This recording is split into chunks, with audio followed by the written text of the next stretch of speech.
პირველად ისტორიაში გაერომ ახლო აღმოსავლეთის რეგიონში მასობრივი შიმშილი გამოაცხადა. სასურსათო კრიზისების მონიტორინგზე მომუშავე ჯგუფის დასკვნით ღაზის სექტორში, სადაც უკვე 22 თვეა ომია, მოსახლეობის დიდი ნაწილი შიმშილობს. ჰუმანიტარული ორგანიზაციების შექმნილ სიტუაციაში ისრაელის მთავრობას ადანაშაულებენ, რაცაც თელ-ავივში უარყოფენ და საფასუხოდ საერთაშორისო ორგანიზაციებს სტატისტიკური მონაცემებით манипуляციაში სდებენ ბრალს. ანკლავში არსებული უმძიმესი ვითარების ფონზე ჰამასის სექტორთან არსებული ყველა შესასვლელის ხსნას მოითხოვს. ისრაელის თავდაცვის მინისტრი კი ღაზის სექტორის უდიდესი ქალაქის განადგურებით იმუქრება, თუ ჰამასი ყველა მძევლის გათავისუფლებას არ დათანხმდება. ლევან ახალაიაგი ამბობთ.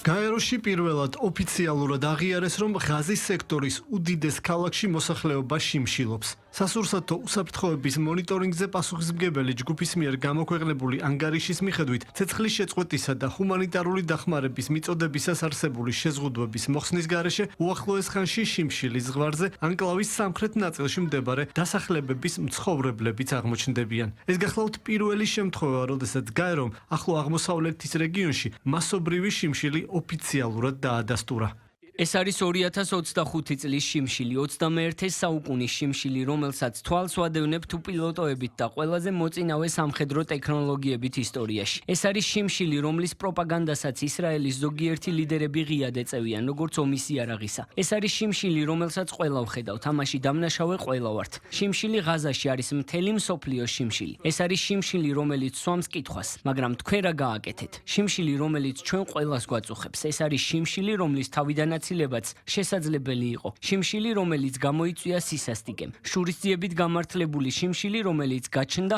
გულგრილობის გამო და გამაგრებულია თანამონაწილეობით. ღაზის სექტორში ომი უკვე 22 თვეა გრძელდება. საომარი მოქმედებების შედეგად განადგურებულია ინფრასტრუქტურა. მოსახლეობას მუდმივად უწევს იძულებით გადაადგილება. სურსათის წარმოება ანკლავში ფაქტობრივად შეწყვეტილია, ხოლო დახმარების ჩატანა შეზღუდული. ჰუმანიტარული ორგანიზაციების ინფორმაციით, ამის გამო ღაზის მოსახლეობა შიმშილით გამოწვეულ სიკვდილის პირას იმყოფება. განსაკუთრებით რთულია ბავშვების მდგომარეობა. ჩემს შვილს არაფერი სჭირდა, ის კარგად გრძნობდა თავს და ჯანმრთელი იყო. ის 12 კილოგრამამდე იწონიდა და მშვენიერი თმა ჰქონდა. მას თმის ცვენა დაეწყო და ფეხები დაუბუჟდა. შიმშილამდე მას არაფერი აწუხებდა. გაეროსთან დაკავშირებული ჯგუფის ახალი ანგარიშის მიხედვით, ღაზაში მცხოვრები 9 მილიონი ადამიანი, რაც მოსახლეობის თითქმის მეოთხედს შეადგენს, კატასტროფულ მდგომარეობაშია. გაეროს ადამიანის უფლებათა უმაღლესი კომისრის ოფისში შექმნილ სიტუაციაში ისრაელი დაადანაშაულეს და განაცხადეს, რომ ღაზაში არსებული შიმშილი შეიძლება იყოს ომის დანაშაულის ტოლფასი. შიმშილის გამოყენება, როგორც ომის წარმოების მეთოდისა, რასაც მოჰყვება სიკვდილი, შეიძლება ასევე იყოს ომის დანაშაულის ტოლფასი, როგორც განზრახ მკვლელობა.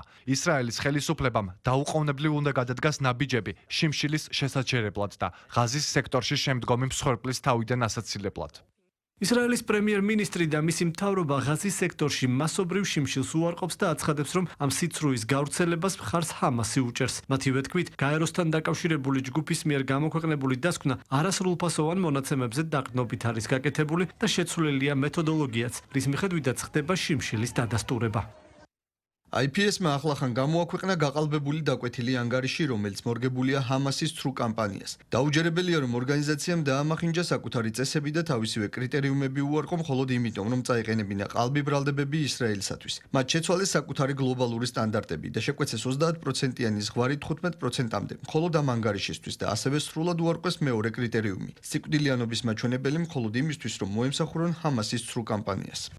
ისრაელის არმიაში ამბობენ, რომ გასულ კვირებში მნიშვნელოვანი ნაბიჯები გადაიდგა, რათა ანკლავში უფრო მეტი ჰუმანიტარული დახმარება მოხვედრილიყო. ისრაელის მთავრობის ინფორმაციით, ომის დაწყებიდან დღემდე ღაზაში ჰუმანიტარული დახმარებით დატვირთული 100,000 მანქანა შევიდა. თუმცა ღაზის მცხოვრებლები საპირისპიროს ამტკიცებენ. მათი ინფორმაციით, ანკლავში საკვები პროდუქტების ნაწილის დეფიციტია, ნაწილი კი იმდენად ძვირიღის, რომ მათი შეძენა მხოლოდ ერთეულებს თუ შეუძლიათ.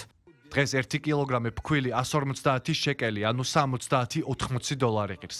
ვის შეუძლია $60-80 გადახდა. დღეს არც ერთ მოქალაქეს არ შეუძლია ამას გაწვდეს. არსებობს სხვა ყოველდღიური საჭიროების სურსათი, მაგალითად ზეთი. დღეს ღაზაში მოქალაქეებს სასიცოცხლოდ საჭირო სურსათის მიღების საშუალება არ აქვთ, იმიტომ რომ ისინი უბრალოდ არ იშოვება. ღაზაში არსებული რთული ჰუმანიტარული სიტუაციის ფონზე ისრაელმა ღაზაში სახმელეთო ოპერაცია განაახლა. თავდაცვის სამინისტროში დღეს განაცხადეს, რომ თუ ჰამასი არ დათანხმდება განიარაღებას და ყველა მძევლის გათავისუფლებას, მაშინ ისრაელის არმია ქალაქ ღაზას გაანადგურებს. დაჯგუფება ჰამასში მანამდე განაცხადეს, რომ თანახმა არიან 60 დღით ცეცხლის შეწყვეტის სანაცვლოდ მძევლების ნახევარი გაათავისუფლონ. თუმცა ისრაელი ამ წინადადებას როგორც ჩანს უარყოფს და ტყვეობაში მყოფი ყველა პირის გათავისუფლებას და ომის მათთვის მისაღები პირობებით დასრულებას ითხოვს. ისრაელის მონაცემებით ჰამასის ტყვეობაში დარჩენილი 50 მძევრიდან 20 ჯერ კიდევ ცოცხალია.